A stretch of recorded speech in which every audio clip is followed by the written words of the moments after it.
Yao, ngombia myo, yao, ni kunye nangai, na makule nangai, na makule nangai, na makule nangai.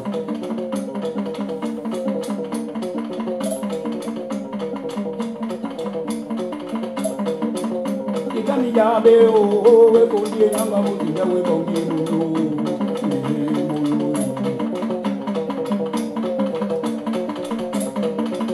Na nini ngonga o como le diga que o que ya mira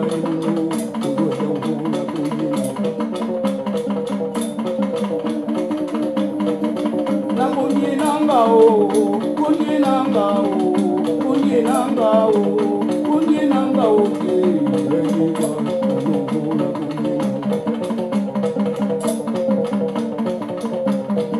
veni o buena dio veni la dio na le kunye dio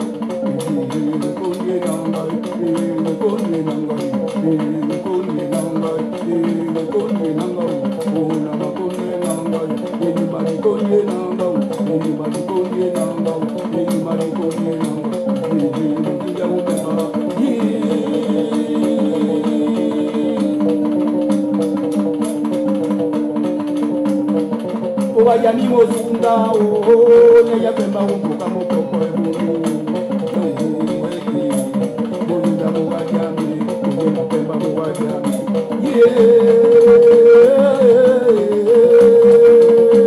o cao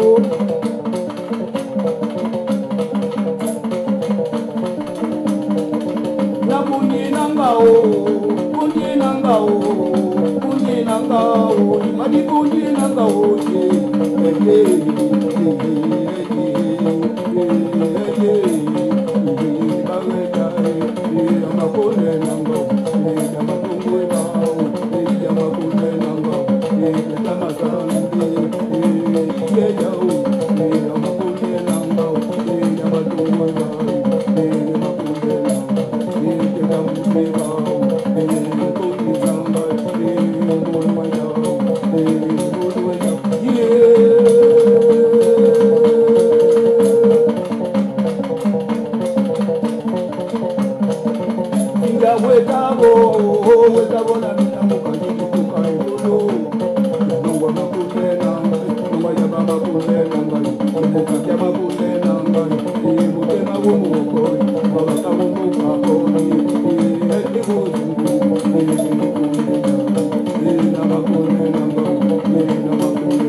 Bonjour Brice Clotaire Oligui, merci de me recevoir chez toi.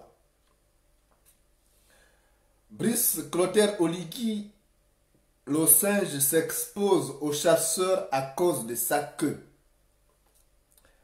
Le singe s'expose aux chasseurs à cause de sa queue. Évidemment, tous les actes que tu poses, depuis que tu as été catapulté à la tête de la garde républicaine GR, amènent les gardiens de la morale à s'intéresser à ta petite personne. Pas parce que tu es Brice Oligui, cousin de rafistolage d'Ali Bongo, mais parce que aujourd'hui tu gères un corps qui est garant de la paix sociale au Gabon. Et Brice Oligui, lorsqu'on est dans cette position, on se doit d'adopter un comportement, le comportement le plus rectiligne possible, parce qu'on ne montre pas les fautes d'autrui avec un doigt sale. J'ai lu à travers la presse américaine que tu es propriétaire de 3 somptueuses villas acquises aux États-Unis à plus d'1 milliard de francs CFA. Plus d'1 milliard de francs CFA. Alors, Brice Clotaire Oligui, tu comprends que les patriotes que nous sommes ne peuvent que s'intéresser à ton train de vie. Évidemment, ton train de vie prouve que tu es un voleur en tenue de camouflage. Oui, tu es un voleur en tenue de camouflage parce que ton seul salaire ne peut pas te permettre de mener ce train de vie dispendieux que tu mènes. En dehors de ces 3 somptueuses villas acquises aux États-Unis, payées en espèces d'après cette association de journalistes d'investigation des États-Unis, tu aurais d'autres somptueuses villas en Europe, en Afrique et à Libreville surtout. Tu es un voleur en tenue de camouflage. On t'a démasqué.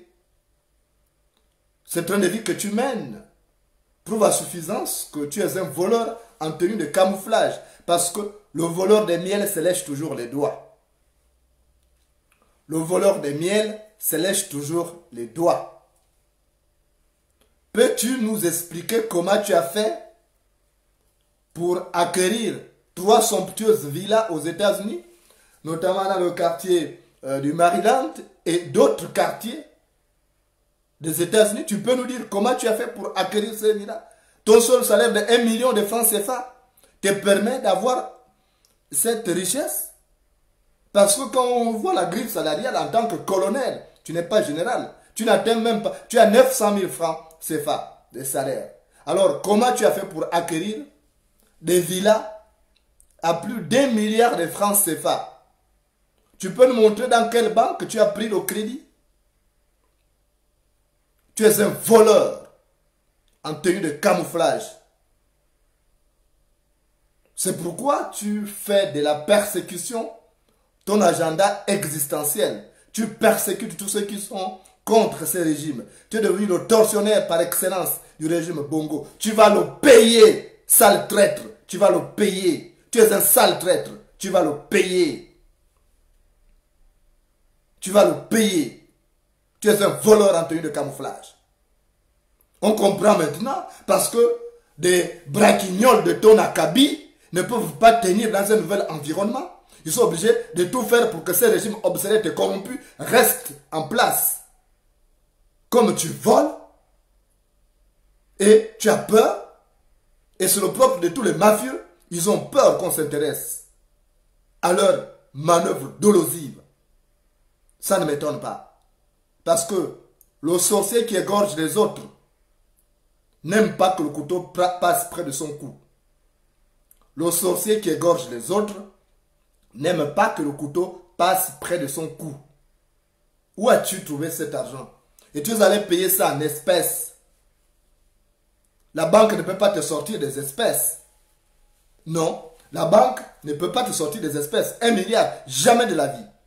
Que ce soit au Gabon ou que ce soit dans d'autres pays du monde, on ne peut pas te sortir 1 milliard comme ça. Où as-tu trouvé cet argent si tu n'as pas volé? Tu es un voleur. Tu es un sale traître et tu vas le payer quand cette nuit va tomber. Parce que quand l'eau monte, les poissons mangent les fourmis. Et quand l'eau baisse, les fourmis mangent les poissons. Tu es un sale traître. Tu as trahi la République. Comment peux-tu te permettre de te taper ce luxe? De payer 3 villas à plus d'1 milliard de francs CFA quand on sait que le peuple gabonais n'arrive pas à joindre le debout. Quand on sait que le peuple gabonais patauge dans le sous-développement et la misère.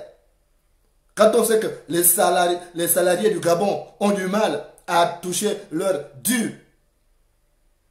Et un sale cochon comme toi, tu te permets d'acheter des villas à plus d'1 milliard de francs CFA. Vous faites du Gabon votre jardin. Vous faites du Gabon ce que vous voulez. Comme vous êtes une famille de voleurs, et toi tu as la kleptomanie dans le sang, c'est pourquoi tu t'es permis de détourner l'argent pour aller acheter des maisons aux États-Unis. Ça reviendra au peuple gabonais le moment venu. Rassure-toi. Ça reviendra au peuple gabonais le moment venu. Tu es un sale traître. Il aura fallu qu'on ait des branquignoles de ton espèce dans des entités importantes comme la garde républicaine pour qu'il y ait autant de détournements. C'est devenu un concours d'enrichissement illicite. C'est pourquoi tu es là avec des mandibules comme un criquet et tu traques tous ceux qui sont contre Bongo et autres parce que tu sais que c'est ce régime qui t'a engraissé. Tu es un pauvre type. Tu es un pauvre type. Pendant que les enfants réclament les bourses, il y a des pédouilles de ton espèce qui se tapent le luxe de voler l'argent du contribuable pour aller payer les maisons à l'étranger. Quand toi tu vas mourir, on va t'enterrer dans ces maisons. Quand tu vas mourir, on va t'enterrer dans ces maisons. Tu souffres d'une pauvreté intellectuelle. Tu n'as rien compris. À quoi sert d'acquérir toutes ces maisons aux États-Unis? Quand on sait que ça va rester? Les maisons acquises à l'étranger par le dictateur Mobutu sont où? Ça c'est bien Mobutu. Quand Sani Abacha a acquis de somptueuses villas à l'étranger, ça servait à Sani Abacha. Quand Omar Bongo a acquis des maisons à l'étranger, on l'a enterré dans ces maisons.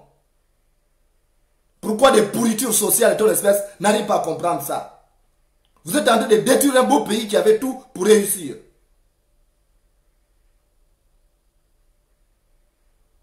Tu es une pourriture. Et lorsque le journaliste t'appelle pour vérifier cette information, tu dis que c'est une affaire privée. Affaire privée de quoi? C'est l'argent de ton père, c'est l'argent de ta mère? Pour parler de l'affaire privée? Tu parles de quelle affaire privée? Tu es un chien, tu parles de quelle affaire privée? L'argent du contribuable, c'est une affaire privée? C'est l'argent de ton père, c'est l'argent de ta mère? C'est l'argent de ta grand-mère qui a laissé? C'est ton grand-père qui a laissé l'argent? De quelle affaire privée parles-tu?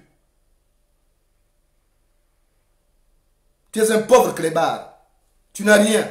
Et ça, c'est le propre des parvenus, des arrivistes. Comme disait Jean Toulet, les arrivistes sont des gens qui arrivent. Ils ne sont jamais arrivés. Tu penses que tu es arrivé parce qu'on t'a catapulté là. On t'a mis là. Tu n'as aucun mérite. Il y a des gens plus émérites que toi. Tu vaux quoi, toi? Tu vas le payer, je te promets. Tout ce que tu fais là, on sait. On est en train de repérer toutes tes maisons. Même la maison où vivait Alogo Akoué, qui était à la Cram GS là, la maison qu'il louait, on sait que c'est ta vie là. On est en train de repérer tout. Tu vas le payer, je te promets.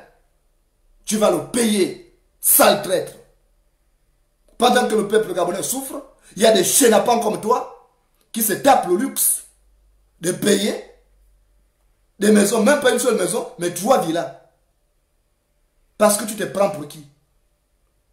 Vous pensez que le peuple gabonais va ad vitam aeternam accepter des chiens comme vous? Vous n'arrivez pas à comprendre que cet argent appartient à tous les Gabonais, que c'est l'argent de richesse du Gabon et que le fruit de la croissance doit être redistribué entre tous les Gabonais. Tu es un sale traître, tu vas le payer au Ligui. Tu vas mal finir. Tu vas mal finir. Fais tout ce que tu as à faire, mais sache que tu vas le payer. Tu rencontreras malheur sur ton chemin. Tu es maudit. Avoir privé le peuple gabonais de ce qu'il mérite, c'est un péché. Tu vas le payer. Tu ne pourras pas justifier ton opulence. Tu ne pourras pas justifier ton opulence. Tu vas rendre cet argent-là. Si ce n'est pas toi, tes enfants vont le payer. Tes nombreuses maîtresses que tu as en France, aux États-Unis, en Afrique, vont rembourser les maisons que tu leur donnes là. On sait comment tu fonctionnes. J'ai la liste de tes maîtresses. Je vais la publier. La liste de tes maîtresses. Jusqu'en France, je vais la publier. Tu es un pauvre type. Tu es un pauvre type. Quelle est cette cupidité? Quelle est cette cupidité qui t'amène à acquérir 3 somptueuses villas en si peu de temps aux États-Unis, pendant que ton peuple croupit dans la misère, dans le soulèvement? Si tu avais encore investi au Gabon, je pourrais comprendre. Si tu avais, avec cet argent, conçu des logements sociaux qui pouvaient profiter aux Gabonais, qui pouvaient payer le loyer à moindre prix, on peut comprendre. Mais comme tu es un chénapan, tu t'es permis d'aller te taper le luxe de 3 somptueuses villas aux États-Unis à plus de 2 milliards de francs CFA. Et quand les journalistes t'appellent, tu ouvres tes sales mandibules pour dire que non, c'est une affaire privée. En quoi c'est privé? C'est privé en quoi? En quoi c'est privé? En quoi c'est privé? Il faut que tu nous expliques en quoi c'est privé. Quand tu détournes l'argent du contribuable, tu dis que c'est privé? Tu dis que c'est privé? En quoi c'est privé? Tu vas le payer, je te promets. Le Gabon de demain, c'est nous tous là. Si ce n'est pas nous, ce seraient nos enfants. Mais tu vas le payer parce que ces archives restent. On va traquer tes enfants pour savoir ce qu'ils auront eu comme héritage et on va arracher ça. Ça, je te promets. Ce n'est pas les conneries que vous faites là. Les batékés, vous faites un petit truc là. Le clan des extrémistes, et même pas tous les tékés. Parce que ce ne sont pas tous les tékés qui profitent de vos bienfaits. Il n'y a que les gens de votre clan mafieux. Mais tu vas le payer. Moquez-vous bien des Gabonais. Mais toute la racaille qui est aujourd'hui à la tête de l'État va payer ça, voler. Faites tout ce que vous voulez. Mais n'oubliez pas que le buisson dans lequel tu cherches du bois de chauffage ne manque pas d'épines. Le buisson dans lequel tu cherches du bois de chauffage ne manque pas d'épines. Je te le promets, tu vas le payer. Et d'un prix trop élevé même. Tu n'as pas honte? Tu devais démissionner même. Si nous étions dans un pays sérieux, si ce n'était pas un pays dirigé par des médiocres comme Ali Bongo, tu devais démissionner avec ces scandales-là. Tu as pu avoir 1 milliard pour acheter ces maisons. Je sais que c'est plus même d'1 milliard. Parce que quand on achète des maisons, surtout on passe par des agences, il y a des frais à payer. Donc c'est plus d'1 milliard de francs CFA. Toi tu as pu avoir 1 milliard de francs CFA. Tu as été nommé à la tête de la garde républicaine, je crois en avril dernier, 2020. Donc en si peu de temps tu as pu réunir 1 milliard. Tu as eu cet argent où? Tu es un voleur en tenue de camouflage. On t'a démasqué et on va te traquer. On va te traquer où que tu ailles. Tu ne seras plus jamais en paix parce que tu as volé l'argent du contribuable gabonais. Si tu ne veux pas que la panthère entre dans ton village, ne prends pas l'antilope qu'elle a tuée. Si tu ne veux pas que l'antilope entre dans ton village, ne prends pas l'antilope qu'elle a tuée. Maintenant que tu as volé l'argent du contribuable, tu vas payer le prix élevé. On va te traquer où que tu sois. On va déposer plainte. On va chercher, et je lance un appel à tous les Gabonais qui savent où se trouvent les biens d'Oligui en Europe. D'aimer, tenir informé, inbox. Ceux qui savent les biens d'Oligui en Europe, commencez à m'appeler, écrivez-moi inbox. Parce qu'on va déposer une plainte. Moi-même, je vais déposer cette plainte-là en tant que ressortissant du Gabon. Et s'il y a d'autres qui veulent se joindre à cette plainte, alors saisissez-moi. On va déposer une plainte en Europe contre ces chénapans de Brice Clotaire Oligui qui massacrent les Gabonais. Non seulement ils tuent les Gabonais, mais ils pillent notre économie. C'est une mafia. Alors, les Gabonais qui savent où se trouvent les biens de ces chénapans-là, alors s'il vous plaît, informez-moi. Oligui, tu vas le payer. Je venais te le dire. Tu ne seras plus jamais en paix. Là où tu as posé un acte là, c'est fini pour toi. Parce que la joie de la mouche tétée, c'est de voir quelqu'un au bord du marigot. La joie de la mouche tétée, c'est de voir quelqu'un au bord du marigot. Tu pensais que tu allais passer inaperçu longtemps? Tu pensais qu'on n'allait pas te démasquer? Avec le train de vie dispendieux que tu mènes, tu penses qu'on n'allait pas le savoir, mais tu t'es trompé. Celui qui se cache ne siffle pas. Celui qui se cache ne siffle pas. On t'a démasqué, tu es un voleur en tenue de camouflage et on va te traquer. Tout cet argent-là, tu vas rendre ça à l'État. Si ce n'est pas toi, ce seraient tes descendants qui vont rendre ça. Je te promets. Vous moquez des Gabonais aujourd'hui qui sont dans la dèche noire. Ça vous fait plaisir. Vous moquez de ces Gabonais qui souffrent. Ça vous fait plaisir. Mais vous n'oubliez pas qu'il y aura le retour de la manivelle. Parce que la vie est difficile. La vie est très spirituelle. Tout ce qu'on fait comme acte, on paye le karma. Quand tu voles, tu payes. La Bible dit, tu ne voleras point. Tu ne tueras point. Toi, tu voles, tu tues. C'est un péché mortel. Tu vas le payer. Moquez-vous des gens qui sont dans la pauvreté. Mais demain, ces gens prendront leur revanche. Volez l'argent. Mais sachez que c'est une malédiction. C'est un péché mortel de voler l'argent du contribuable. Vous allez le payer. Je vais d'ailleurs, Brice Oligui, de raconter une histoire. Une histoire que m'avait raconté mon grand-père.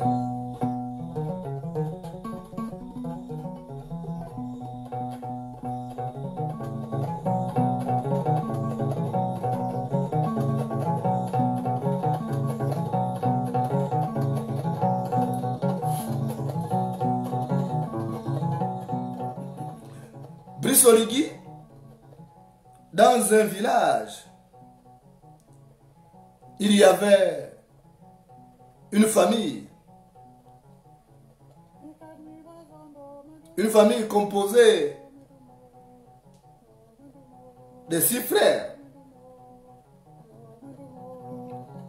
Le premier s'appelait Bukwangou, le deuxième s'appelait Mubiku, le troisième s'appelait Kombi, le quatrième s'appelait Ligondi, le cinquième s'appelait Nzamoni. Et le sixième s'appelait Mumbina.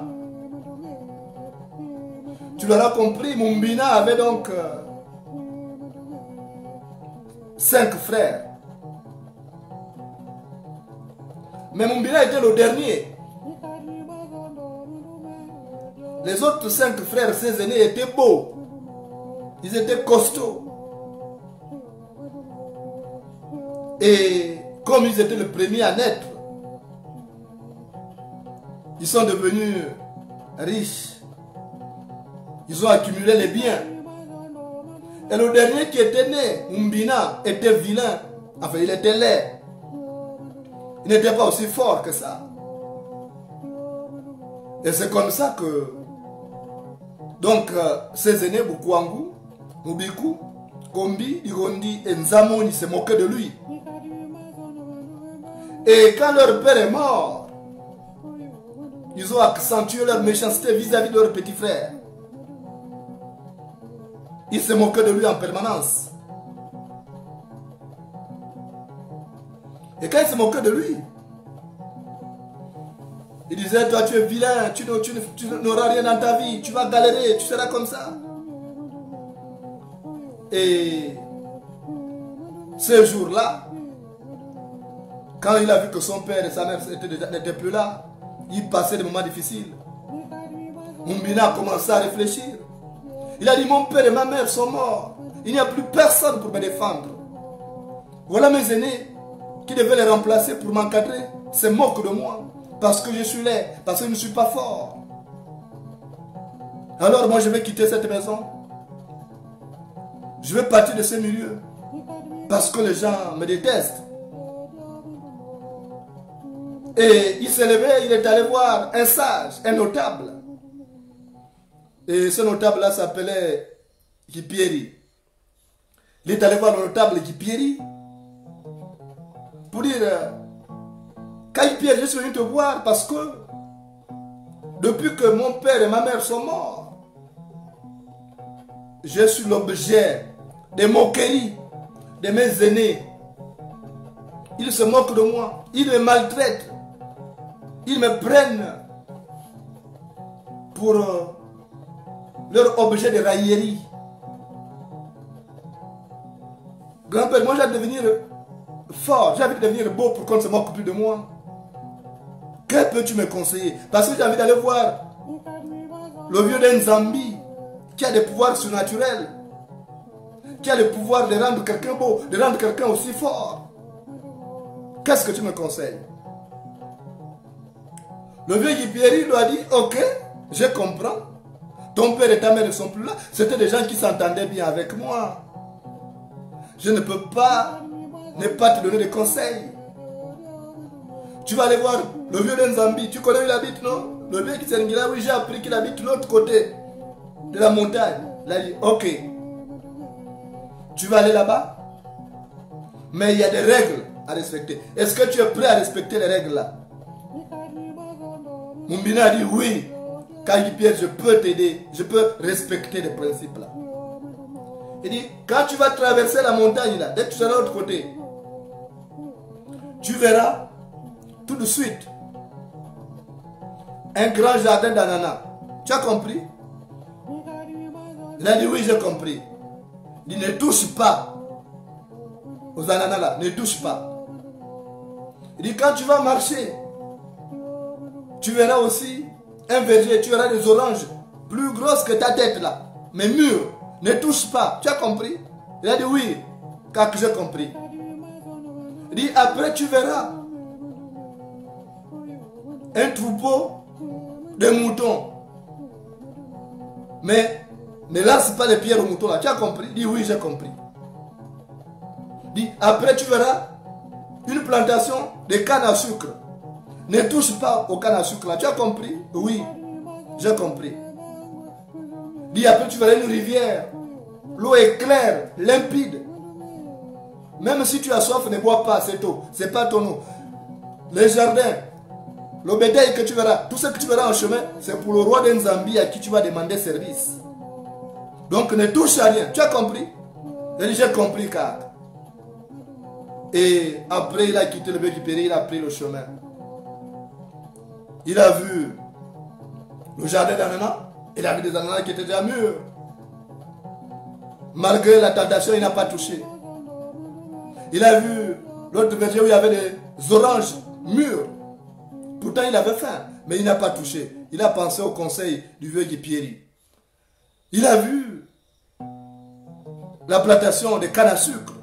Il avait soif, il voulait bien prendre des cannes à sucre. Mais il a dit non. Le vieux m'avait dit de ne pas toucher. Et il a vu les moutons. Il n'a pas lancé les pierres à ses moutons. Il a vu la rivière, il avait soif. Mais il a pensé aux consignes du vieux Kipieri. Il n'a pas touché. Et après, il y avait l'autre consigne. Il a dit, quand tu arrives là-bas, si tu ne trouves pas le vieux d'Nzambi, si tu trouves sa femme, et qu'elle te sert de l'eau, ne touche pas. Ne touche pas au récipient qu'elle va apporter. Ça peut être une calebasse, ça peut être une cruche, mais ne touche pas. Il a dit, oui, j'ai compris. Donc il est parti. Il n'a pas touché à tout ce qu'il a vu en chemin.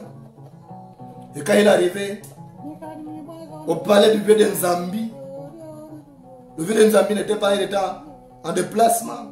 Il devait rentrer quelques heures après. Donc il y a la femme de Nzambi qui l'a accueilli. Passe l'a accueilli et l'a servi.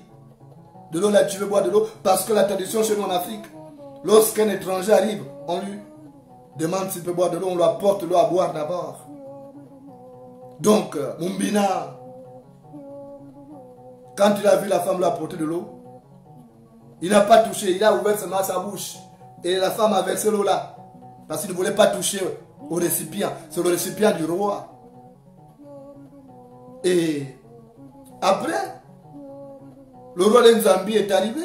Il a trouvé le petit là. Et il a dit, oh, mon fils, qu'est-ce que tu veux? Il dit, vieux de Nzambi, je suis venu te voir parce que je suis l'objet de railleries. Je suis brimé par mes aînés. Comme ils sont nés avant moi, ils ont réussi avant moi, ils se moquent de moi. Ils me privent même du minimum. Ils m'insultent chaque fois que je suis laid. Je suis faible, je ne suis rien, que je ne serai rien toute ma vie. Je voudrais que tu m'aides à devenir fort, à devenir même beau. Parce que j'ai envie de devenir comme mes aînés. Le vieux de Nzambi a dit, ah d'accord, il n'y a pas de souci. J'ai connu tes parents. Je ne peux pas te refuser ce service. Tu dois toucher à la tête et tout. Il a fait un petit rituel parce que c'était un homme calé, mystiquement. Et le petit s'est métamorphosé. Il est devenu beau. Et avant ça, il avait demandé à sa femme, me passe. Il a dit, mais est-ce que quand il est venu, il t'a dit bonjour? Il a dit, oui, il m'a dit bonjour. Est-ce que quand il a voulu boire de l'eau, il a touché le récipient? Il a dit non, il a ouvert la bouche, j'ai versé directement dans sa bouche. Il a dit, oui, cet enfant mérite ça. Donc, il mérite qu'on change son destin. Et c'est comme ça que le vieux de Nzambi a changé le destin de ses garçons. Il est reparti. Et quand il est reparti voir ses frères, les frères, quand ils l'ont vu, ils étaient surpris. Parce que leur petit frère était devenu beau. Il est devenu fort. Il a même grossi. Il a dit, vous êtes moqué de moi, non? Il dit, mais comment tu as fait pour devenir comme... Tu étais où? Il dit, j'étais chez le vieux de Nzambi. Et comme c'était des petits, enfin des garçons remplis de haine, comme toi, Brice Oligui, ils étaient haineux comme toi, ils étaient méchants comme toi. Ils ont dit, non, mais c'est notre petit frère. Il ne peut pas devenir beau et fort comme nous. Nous, on va voir le vieux de Nzambi pour qu'on devienne plus beau et plus fort comme lui. Plus fort que lui. Et ils sont allés voir le vieux Yipiri pour recueillir des conseils. Le vieux Yipiri leur a dit la même chose. Il a dit, quand vous allez partir là, juste après la grande montagne là, vous allez voir un jardin d'ananas. Ne touchez pas, c'est pour le vieux de Nzambi. Vous allez voir un verger, vous verrez des oranges bien mûres, plus grosses que votre tête. Ne touchez pas, c'est pour le vieux de Nzambi. Vous allez voir des moutons, ne touchez pas, c'est pour le vieux de Nzambi. Vous allez voir une rivière à l'eau limpide, ne touchez pas. Ça c'est la rivière du roi, il n'y a que lui qui boit cette eau là. Ne touchez pas. Et quand vous allez arriver là-bas, si vous ne le trouvez pas, dites bonjour à sa femme avec beaucoup de courtoisie. Et si elle vous donne de l'eau à boire, ne touchez pas le récipient. Ils ont dit, ok, ça c'est rien ça, on va respecter ça. Ils sont partis. Donc, Bukwangu, Mubiku, Kombi, Diwondi et Nzamoni ont pris le chemin pour aller voir le vieux de Nzambi. Dès qu'ils ont vu le jardin d'ananas, ils ont dit non, on ne peut pas laisser ça. On va manger, on va prendre quelques ananas, personne ne saura qu'on a mangé ça. Ils se sont mis à récolter les ananas, ils ont mangé. Ils ont vu les oranges en chemin, ils ont cueilli, ils ont mangé. Ils ont vu le mouton, ils ont dit non, ce qu'on a mangé, ça ne suffit pas, on va manger un mouton. Ils ont tué un mouton, ils l'ont braisé et ils ont mangé ça. Et après, ils sont arrivés à la rivière du vieux de Nzambi. Ils ont vu l'eau, ils ont dit oh, ça c'est une belle rivière, l'eau là est bien, on va boire. Ils ont bu. Après, ils ont traversé. Quand ils sont arrivés, le vieux de Nzambi n'était pas là. Ils ont trouvé seulement sa femme. Et la femme les a reçus au corps des gardes. Elle leur a apporté de l'eau. Et chacun a pris la calebasse pour mettre la bouche comme ça. Alors que c'était interdit de toucher. Alors que le vieux leur avait dit, le vieux Yipiri leur avait dit que vous ne touchez pas à ça. Ils ont touché et c'est comme ça. Lorsque Nzambi est arrivé, Il a dit, vous c'est qui? Oh, nous sommes les petits, les grands frères du petit que vous avez reçu ici. Que vous avez rendu beau et fort. Nous, on vient te voir parce que c'est notre petit frère. Il ne peut pas être plus beau que nous et plus fort que nous, non. Nous sommes ses aînés, nous avons vu le jour avant lui.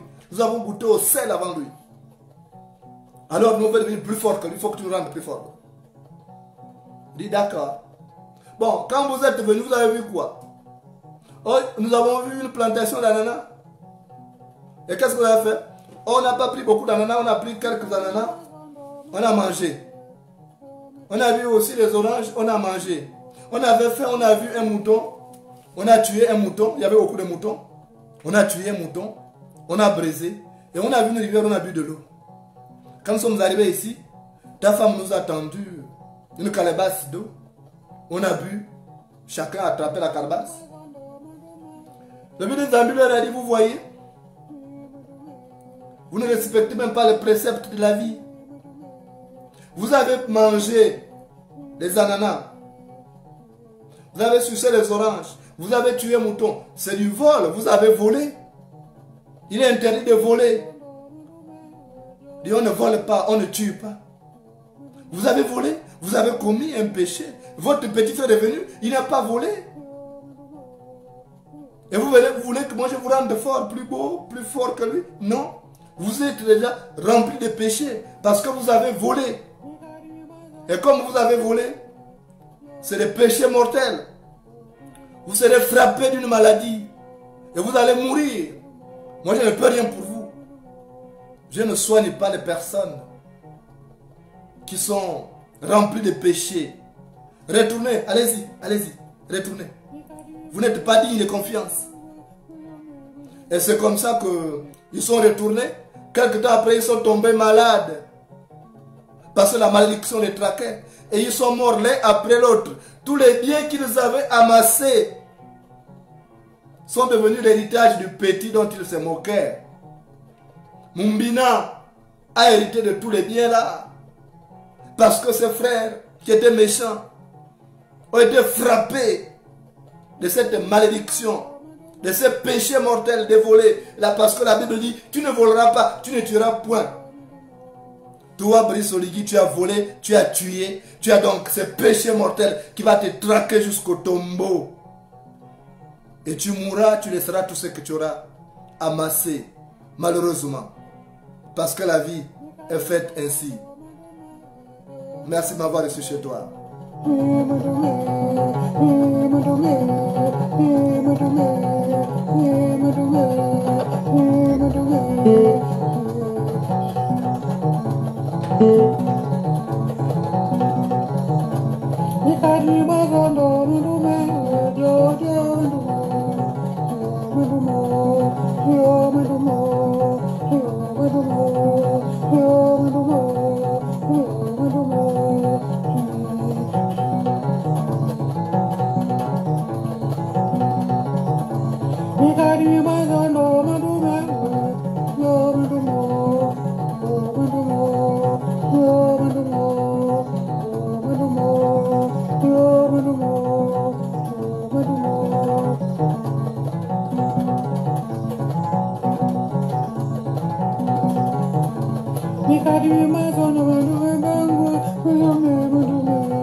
yao ngombia myo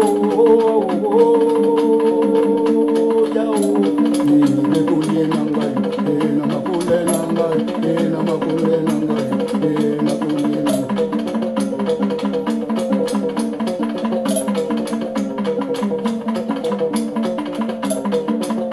itami yabe we kulie nangai mutinda we bongi munu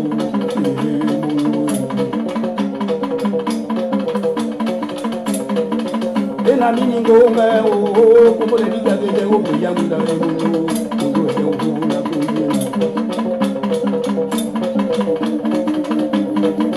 na kuye nanga o kuye nanga o kuye nanga o kuye nanga o ni kwa na kuye eni o na video eni ga ni ko na e ko me ke mundo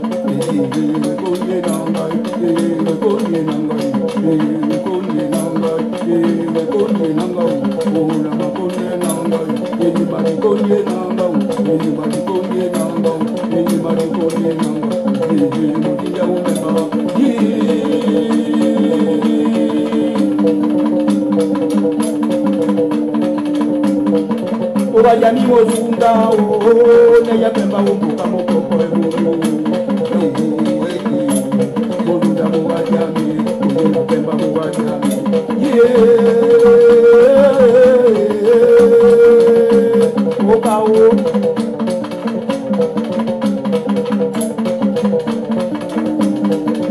na buni nanga o ya matongo e ba o ya makunde nanga o ya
mazani